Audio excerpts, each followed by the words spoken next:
موجود ہے اور اسلام کو اس سے خطرہ ہے اور اس کو فتنہ میں مبتلا کر سکتے ہیں، تو ان سے لڑنا اس وقت تک اس فرض ہے کہ اسلام کی راہ کی ہر رکاوٹ، ہر فتنہ ختم نہ ہو جائے۔ اللہ تعالیٰ نے فرمایا، سورہ بقرہ کی یہ بھی آیت ہے، ان سے لڑتے رہو یہاں تک کہ فتنہ باقی نہ رہے اور دین سارے کا سارا اللہ کے لیے ہو جائے، پس اگر وہ باز آ جائیں تو ظالموں کے علاوہ کسی پر زیادتی نہیں۔ اللہ اکبر۔ اب بیان کرتے ہیں دوسرا مقصد، غلبہ اسلام۔ جب تک دنیا میں اسلام غالب نہ ہو جائے اور ہر جگہ اللہ کا قانون نافذ نہ ہو جائے، کفار سے لڑتے رہنا فرض ہے ہم مسلمانوں پر۔ سورہ انفال کی آیت ہے، ان سے لڑتے رہو یہاں تک کہ فتنہ باقی نہ رہے اور دین سارے کا سارا اللہ کے لیے ہو جائے، پس اگر وہ باز آ جائیں تو اللہ تعالیٰ جو وہ کرتے ہیں اسے دیکھنے والا ہے۔ اللہ اکبر، اللہ اکبر۔ رسول اللہ صلی اللہ علیہ وآلہ وسلم نے فرمایا، مجھے حکم دیا گیا ہے کہ میں لوگوں سے لڑتا رہوں یہاں تک کہ وہ اس بات کی شہادت نہ دیں کہ اللہ کے سوا کوئی عبادت کے لائق نہیں اور محمد رسول اللہ صلی اللہ علیہ وسلم اللہ کے رسول ہیں، اور نماز کریں اور زکوٰۃ ادا کریں۔ جب وہ یہ کام کریں تو انہوں نے مجھ سے اپنا خون اور مال محفوظ کر لیا۔ اللہ اکبر۔ تیسرا مقصد، کفار کا جزیہ دینا۔ اگر کوئی کفار اسلام نہیں قبول کرنا چاہتا تو اس کو جزیہ دینا پڑے گا مسلمان ریاست کو۔ جب تک تمام دنیا کے کفار جو اسلام نہ لانا چاہتے ہوں ذلیل ہو کر اپنے ہاتھوں سے مسلمان کو جزیہ ادا نہ کریں، ان سے لڑتے رہنا فرض ہے۔ یہ جو ٹیکس ہم لیتے ہیں نا اپنے، اسے یہ کفار سے لینے کا والی بات ہے، لیکن ابھی کون کس کو سمجھائے، وہ بینس کے آگے بین بجانے والی بات ہے۔ قرآن کی آیت ہے سورہ توبہ کی، لڑتے رہو اہل کتاب میں سے ان لوگوں سے جو اللہ اور آخرت پر ایمان نہیں لاتے اور نہ وہ چیزیں حرام مانتے ہیں جو اللہ اور اس کے رسول نے حرام کی ہیں، اور نہ دین حق کو اختیار کرتے ہیں یہاں تک کہ وہ اپنے ہاتھ سے جزیہ دیں اور وہ ذلیل ہوں۔ اللہ اکبر۔ چوتھا مقصد، کمزوروں کی مدد۔ جب دنیا کے کسی خطے میں مسلمان پر ظلم ہو رہا ہو، انہیں ظلم سے نجات دلانے تک لڑتے رہنا فرض ہے، مسلمانوں پر فرض ہے۔ اور اللہ تعالیٰ قرآن مجید میں فرماتا ہے، سورہ نساء کی آیت ہے، اور تمہیں کیا ہو گیا ہے کہ تم اللہ کی راہ میں ان کمزور مردوں، عورتوں اور بچوں کو چھڑانے کے لیے لڑتے نہیں ہو،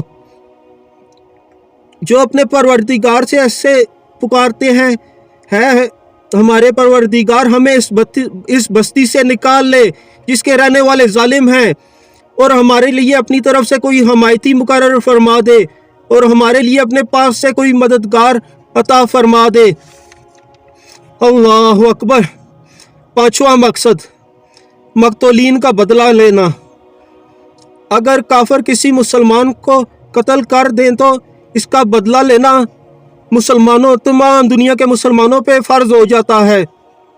ہاں، اگر کسی مسلمان کے ہاتھ سے دوسرا مسلمان قتل ہو جائے تو دینی اخوت کی وجہ سے دیت بھی ہو سکتی ہے، معافی بھی، مگر کافر سے بدلہ لینا فرض ہے۔ اللہ اکبر۔ اللہ تعالیٰ سورہ بقرہ میں فرماتے ہیں، لوگوں جو ایمان لائے ہو تم پر مقتولین کے بارے میں بدلہ لینا فرض کر دیا گیا ہے۔ 6 ہجری میں رسول اللہ صلی اللہ علیہ وسلم عمرے کی ادائیگی کے لیے مکہ تشریف لائے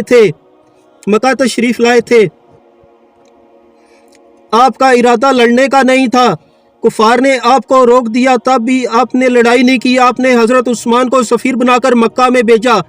مکہ والوں نے انہیں واپس نہ آنے دیا تو مسلمانوں نے سمجھا کہ حضرت عثمان کو قتل کر دیا گیا ہے۔ رسول اللہ کو یہ بات پہنچی تو آپ نے فرمایا، اب ہم ان سے لڑائی کیے بغیر نہیں جائیں گے، اور آپ نے 1400 ساتھیوں سے لڑائی کی بیعت لی۔ کفار نے یہ بات سنی تو جناب عثمان رضی اللہ تعالیٰ عنہ کو واپس بھیج دیا۔ صاف ظاہر ہے کہ یہ بات قصاص عثمان کے لیے لی گئی تھی۔ اللہ تعالیٰ نے اس بیعت پر اپنی رضا کا اعلان نازل فرمایا۔ سورہ فتح میں اللہ تعالیٰ فرماتے ہیں یقیناً اللہ مومنوں سے راضی ہو گیا جس وقت وہ درخت کے نیچے آپ سے بیعت کر رہے تھے۔ اللہ اکبر۔ چھٹا مقصد، معاہدہ توڑنے کی سزا۔ اگر کوئی قوم مسلمانوں کے ساتھ کیا ہوا معاہدے کو توڑ ڈالے تو اس کے خلاف لڑنا فرض قرار دے دیا گیا ہے۔ اگر وہ اپنے عہد کے بعد بھی قسمیں توڑ ڈالیں، سورہ توبہ کی آیت ہے، اور تمہارے دین میں طعن کریں تو کفر کے سرداروں سے لڑو، ان کی قسموں کا کوئی اعتبار نہیں تاکہ وہ باز آ جائیں۔ اللہ تعالیٰ نے مسلمانوں کا عہد توڑنے والی قوم سے جنگ کرنے کی صورت میں مسلمانوں کو 6 بشارتیں بھی دی ہیں۔ سورہ توبہ کی آیت ہے، ان سے لڑو، اللہ انہیں تمہارے ہاتھوں سے سزا دے گا اور انہیں ذلیل کرے گا اور ان کے خلاف تمہاری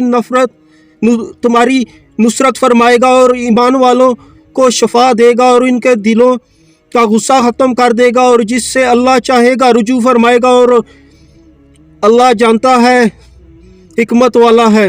رسول اللہ صلی اللہ علیہ وآلہ وسلم نے 6 ہجری میں قریش مکہ سے 10 سال کے لیے صلح کا معاہدہ کیا ہوا تھا، لیکن اس صلح میں ان کی ایسی کڑی شرائط بھی شامل تھی جو مسلمانوں کو سخت ناگوار تھی، مگر 8 ہجری میں قریش نے رسول اللہ کے حلیف قبیلہ بنو خزاعہ کے خلاف فوجی کارروائی کی یا اس میں حصہ لے کر صلح کا معاہدہ توڑ دیا تو رسول اللہ صلی اللہ علیہ وسلم نے 10,000 جان بازوں کے لشکر کے ساتھ مکہ پر حملہ کیا اور مکہ فتح کر لیا۔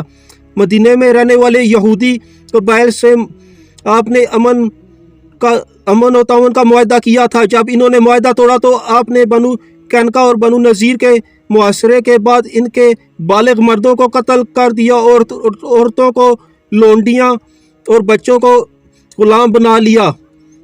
7واں مقصد، جہاد کا دفاع کے لیے لڑنا۔ جب کوئی قوم مسلمانوں پر حملہ آور ہو جائے تو فرض ہو جاتا ہے مسلمانوں پر کہ ان سے لڑنا۔ سورہ بقرہ کی آیت ہے، اور اللہ کی راہ میں ان سے لڑو جو تم سے لڑتے ہیں اور حد سے نہ بڑھو، یقیناً اللہ حد سے بڑھنے والوں سے محبت نہیں رکھتا۔ 8واں مقصد، مقبوضہ علاقہ چھڑوانا۔ اگر کفار مسلمانوں کے کسی جگہ پر قبضہ کر لیں تو انہیں وہاں سے نکالنا اور مسلمانوں کا قبضہ دوبارہ بحال کرنا تمام مسلمانوں پر فرض ہے۔ اللہ تعالیٰ سورہ بقرہ میں ہی فرماتے ہیں، اور انہیں جہاں پاؤ قتل کرو، اور جس جگہ سے انہوں نے تمہیں نکالا ہے تم انہیں وہاں سے نکالو۔ اللہ اکبر، اللہ اکبر۔ ہمیں کیا ہے کہ ہم اللہ کی راہ میں نہ لڑیں، حالانکہ ہمارے گھروں اور ہمارے بیٹوں سے نکال دیا گیا ہے۔